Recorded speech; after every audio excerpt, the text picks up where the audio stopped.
je suis dans la joie de décortiquer avec vous l'analyse eschatologique de l'élection du 47e président des États-Unis, Donald Trump.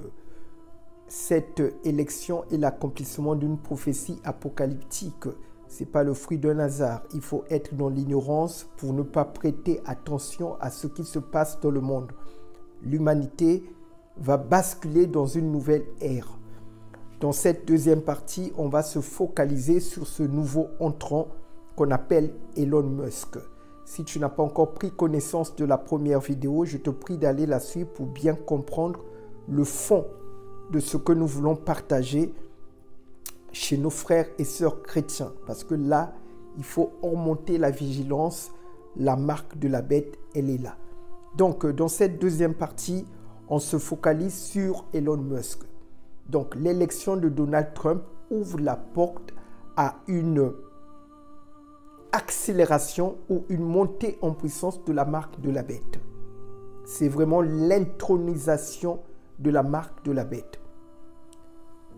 Donald Trump n'est pas parti contracter une alliance avec Elon Musk pour décorer son mandat politique, pas du tout. C'est le cheminement de tout un programme que l'ordre mondial a mis en place depuis plusieurs années.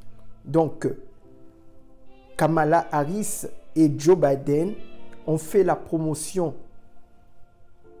de la dépravation des mœurs par le mouvement des LGBT. L'élection de Donald Trump va creuser les inégalités entre les riches et les pauvres, parce que Donald Trump représente les riches. Voilà. Et l'entrée de Elon Musk représente la technologie, le contrôle, la domination. Voilà le numéro manquant qui manquait à cette trinité diabolique, si je peux dire, depuis la nuit des temps. Donc, Elon Musk, vous connaissez, c'est le pape de la technologie. Dans sa religion, c'est robotiser, numériser, automatiser tous les pans de la société. Ce qui va priver l'être humain de son autonomie et de sa liberté. Donc, ça a déjà commencé. Donc là, en réalité, le pouvoir de Donald Trump est aux mains des géants de la technologie. Elon Musk a financé Donald Trump à hauteur de 120 millions de dollars à l'heure actuelle.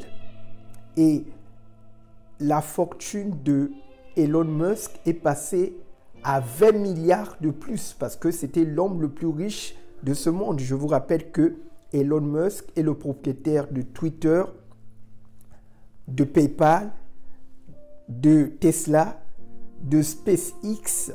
Donc là, il n'a pas fini. Rappelez-vous que Donald Trump a été banni de Twitter.